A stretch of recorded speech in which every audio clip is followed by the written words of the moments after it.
Good afternoon, everyone. Came to bring you all a bit of afternoon cheer as I head toward my assignment. I hope this day finds you all well. I had a song in my head this morning. This that song. Oh, yeah. Man, it was a wonderful 3-day weekend. I gotta get back on my functions.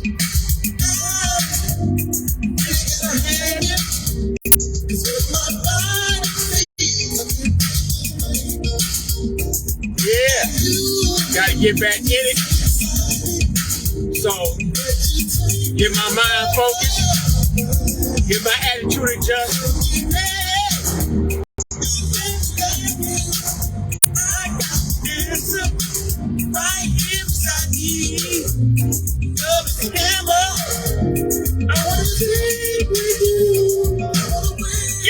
Yeah, but all that stuff, I just want to see that part. Hulu, the talk of the internet since the Hulu documentary about Freaknik. And I mean, this is really more specifically towards Generation X folks. But I guess the millennials, which are, I guess, you could consider their children, they have the right to listen in as well. Now, for those who do not know, during that era back then in the early 90s, they had the girls going wild, and they would have these documentaries and stuff where they show how they went down to Miami or some other beach or whatever, and the white folks would get freaky. You might see a speck of black folk in there, but hey, that's always in many cases where they're, but that's not the point I'm trying to make. So they had all these documentaries, they showing all this skin and having all this fun, this debauchery and drinking and kicking it or whatever, in the name of college fun. So someone decided amongst the black, I guess college age community, maybe a little bit older, because you could reasonably and logically think that there had to be some larger organizer in putting together the Freaknik function. So Freaknik came about.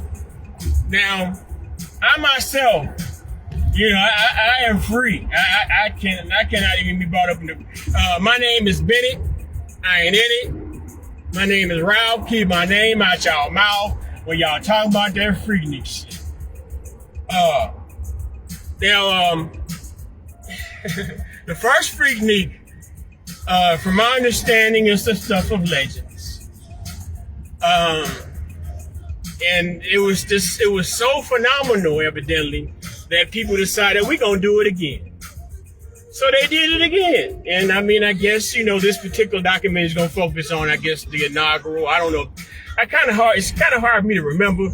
I never, I guess the fad you want to get, I'm not really a fad person, I guess, but people get caught up in the fad. They want to go down and kick it in Atlanta, blah, blah, blah. But in my mind, I was saying, well, I'm on a campus. I'm on Fisk University campus. The ratio for men to women is like 11 or even 8, between 8 and 11 to 1. It's Freaknik on the yard every day when it's hot outside. When we get hot outside in the springtime. So the current issues, the current thing that, I guess it may be over exaggerated, but I guess it could reasonably be true. Some of those people, I guess, more so likely, ladies, than gentlemen, are concerned about what images might appear in this documentary, and hopefully, since they know they probably swerved when they was down in that Freaknik kicking it and having a good old time, throwing all cares to the world. Wasn't no camera phones. It may have been a couple of, if you had to have a little piece of change, to have your camcorder or something like that. You might have some Polaroid shots, something like that people got in their shoebox or some or the other. But now After all these times we've been telling the youngsters, watch what you put on the internet. You'll never know when it'll come back and bite you in the end. Suddenly they got the Freaknik documentary coming out. And I kind of wonder, man, you think about how nowadays, now that I'm sounding like a generation, nowadays you got so much sex on the television. You got it even at the baseball game. They had that Megan Thee Stallion girl out there in them tight baseball pants, and she was flouncing about, sticking out her tongue, man. So it's like, well, hell, this Freaknik documentary might be the instance where, as typical in human nature, we become hypocritical. So it's like, well, hell, what you gonna do about it? Really? It's something that you chose to participate in that. You chose to have that fun. You chose to have that good time.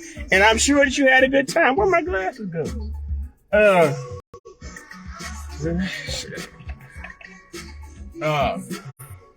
These are dirty.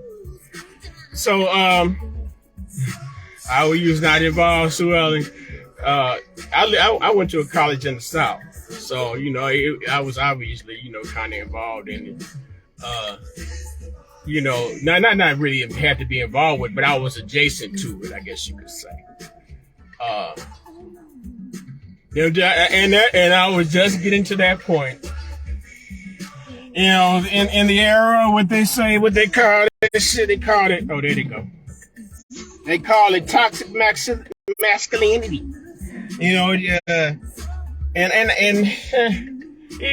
Like whatever with such terminology, because either you're toxic or not.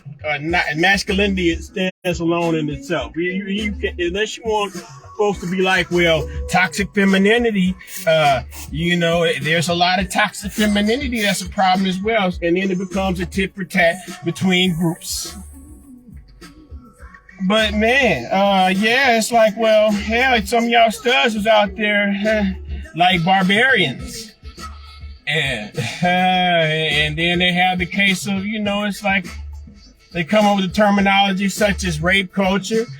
Maybe some situations where I guess some of y'all cats might be kind of sugar, like, for example, there might have been an over intoxicated woman who might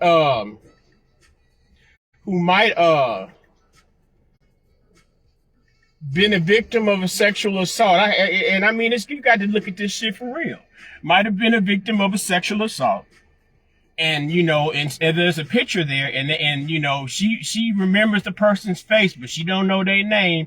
And then all of a sudden, people that's identifying that particular individual, y'all was talking about, y'all still watching that, Inside R. Kelly, whatever, that's surviving R. Kelly bullshit. Y'all might be living that shit. You better be careful, old man.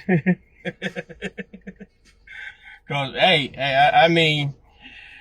when I'm tell you, when I really was kind of, you pretty much, when I went up before, my first time I was having sex with women during that time period, they pretty much had to lay out the red carpet to it, because that was during the time when Mike Tyson got convicted of raping, and they was talking about no means no. That's when no means no was evolving. You couldn't be like you couldn't the domestic violence shit. Your ass getting locked up for domestic violence. That caveman shit was coming to a close.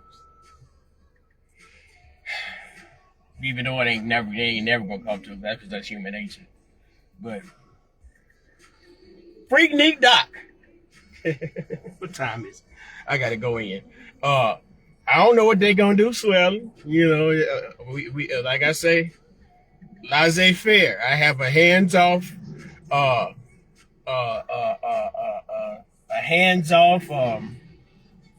experience, or even a hands-off observation. I get free Hulu through my cell phone service. Perhaps I might take a gander at this here Freaknik stuff if I declare. What's the trained to some, maybe raped to another. It actually is rape. It's rape by coercion. It's, because she may have wanted to have sex with one or maybe even two of you guys, but then when the third, fourth, and fifth guy slithered their way into the door room, she was in a position of intimidation, and she could no longer have the free will to say yay or nay. Y'all niggas need to be kind of. And maybe y'all don't need it. Maybe it's over exaggerated. Maybe it's over exaggerated for you ladies. Y'all ain't got nothing to worry about. They may blur out the faces. If y'all start a Twitter campaign, that might happen.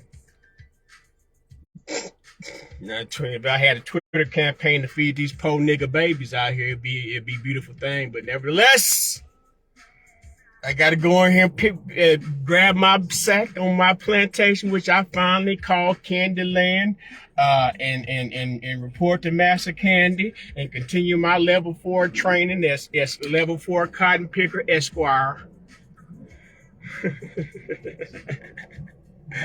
Oh, them motherfuckers scared. You think so, Sue? Oh, Sue, they shaking in your boots, invisible bully. The moose. Wow. Oh, wow. Hey, man. Hey. Right. It's all about life. It's a series of decisions. You make some right decisions and you make some wrong decisions. But in the process of decision making, you have to be prepared and aware to be able to take whatever consequences, rewards, damages, benefits that may come with it. And hey, it is what it is. So yeah, man, let me go on in here and get on my functions. I appreciate the love as always, Sue Ellen. You like you about right now on this page, you about my closest friend. I guess motherfuckers I got supposed to have damn near 300 friends is on this page from my actual friends profile list. And I rarely, seldom, if ever, see any of them come through. But that's fine. A prophet is never honored in his hometown. I'm not saying I'm a prophet. I like the prophet. Yeah, peace and love, sis. I gotta go.